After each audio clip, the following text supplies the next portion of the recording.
Un sort sur mon mari, le cauchemar qui menace notre mariage. Il était 3 heures du matin ce jour-là. J'avais dormi d'un sommeil profond, comme à mon habitude, jusqu'à ce que, sans raison particulière, mes yeux s'ouvrent brusquement. Mon premier réflexe fut de tendre le bras vers mon mari. Mais je n'ai touché que le vide et les draps encore frais. Il n'était pas à côté de moi. Sur le coup, je n'ai pas paniqué. J'ai pensé qu'il était peut-être aux toilettes, ou qu'il avait été pris par une insomnie et était descendu prendre un verre d'eau, comme il le faisait parfois. Mais après une demi-heure d'attente, le silence dans la maison était anormal. Pas de bruit de chasse d'eau, pas de pas sur le carrelage, pas de lumière tamisée au salon. Juste un vide glacial. Guidé par une étrange intuition, je suis sortie de la chambre. Tout était sombre, figé.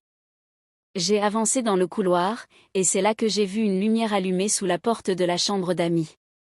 Une lumière vive, inhabituelle à cette heure. J'ai tendu l'oreille. D'abord, rien. Puis, des gémissements. Faibles. Étouffés. Mon cœur a raté un battement. Je me suis approchée en silence, la gorge nouée. J'ai poussé doucement la porte. Ce que j'ai vu ce soir-là a fissuré quelque chose en moi. Là, devant moi, ma cousine que j'hébergeais depuis quelques mois après des soucis familiaux était sur mon mari, en pleine relation sexuelle. Je suis restée figée. Une partie de moi refusait de croire ce que mes yeux voyaient. C'était irréel. Une trahison dans ma propre maison, entre deux personnes à qui j'avais accordé toute ma confiance. J'ai crié. Un cri qui venait du plus profond de mes entrailles. Mon mari a sursauté.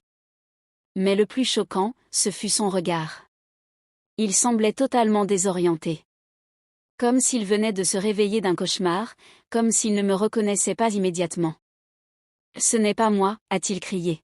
« Ce n'est pas moi dans cette chambre. » Je l'ai regardé, abasourdi. Comment pouvait-il nier l'évidence alors que je venais de les surprendre tous les deux? Il a continué à hurler, les yeux rouges, les mains tremblantes. « Ce n'est pas moi. Je jure sur la tête de nos enfants, ce n'était pas moi. » J'ai fondu en larmes. Il répétait sans cesse que ce n'était pas lui. Puis, au bout de plusieurs minutes, après mes insistances, il s'est assis, la tête entre les mains, et m'a fait une révélation qui m'a laissé sans voix. Il m'a dit qu'il souffrait d'un mal depuis son enfance. Que parfois, au milieu de la nuit, il perdait la tête. Il disait que ce n'était pas nouveau, qu'il lui arrivait de se réveiller dans des endroits étranges, sans aucun souvenir de comment il s'y était retrouvé. Il m'a dit qu'il avait toujours caché cela à tout le monde, même à moi, parce qu'il avait honte. Il avait peur de me perdre, peur que je le voie comme un fou, un malade, un homme possédé.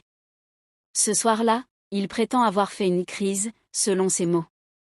Et pendant cette perte de conscience, il serait allé dans la chambre de ma cousine. Et selon lui, c'est elle qui aurait profité de sa faiblesse pour le pousser à l'acte. Il allait jusqu'à dire qu'il était une victime. Qu'elle l'avait violé. En face de moi, un homme brisé, les larmes aux yeux, secoué de tremblements. Il pleurait comme un enfant. Il ne mangeait plus, ne dormait plus, il devenait triste, renfermé. Il disait vouloir porter plainte contre ma cousine. Il voulait se battre pour laver son honneur. Mais moi, j'étais perdue. Comment croire un homme que je venais de voir trahir notre mariage de mes propres yeux? Comment croire à une crise qui le pousserait à ce genre d'acte sans qu'il en ait conscience? Et puis, il s'agissait de ma cousine. Une jeune femme que j'hébergeais, que je protégeais, que je traitais comme ma petite sœur. Comment aurait-elle pu faire ça? Et si c'était elle, la manipulatrice? Si elle avait profité de la faiblesse de mon mari? Quand je l'ai confrontée, elle n'a rien dit. Elle n'a pas cherché à se justifier. Elle a simplement pris ses affaires, en silence, et est partie chez sa mère. Ni explication, ni excuse. Un départ froid. C'est ce silence-là qui m'a troublé le plus. Son absence de réaction. Si elle était innocente, pourquoi ne pas s'expliquer? Mon mari, lui, s'est enfermé dans une spirale de culpabilité, de déni, de peur. Il parle de malédiction, de sort jeté sur lui.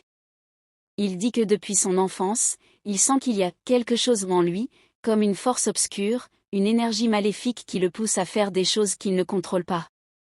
Il m'a raconté qu'enfant, il faisait des crises de somnambulisme, des pertes de mémoire, qu'il parlait dans son sommeil avec une voix étrange.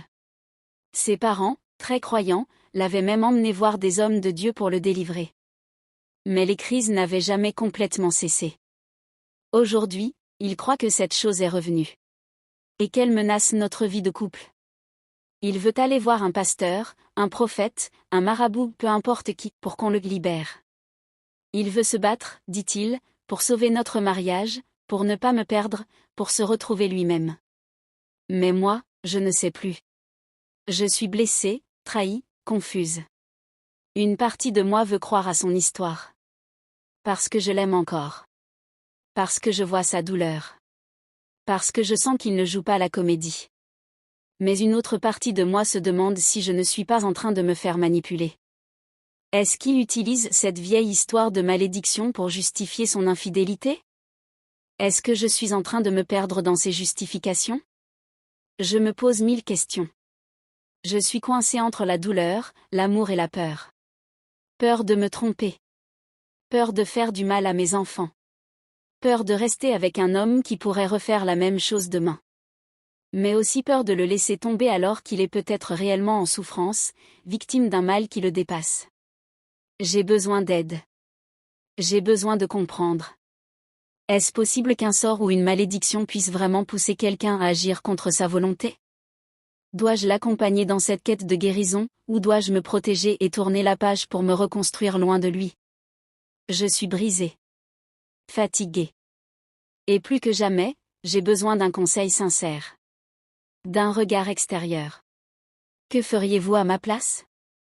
Est-ce que je dois lui donner une autre chance, ou lui dire adieu une bonne fois pour toutes?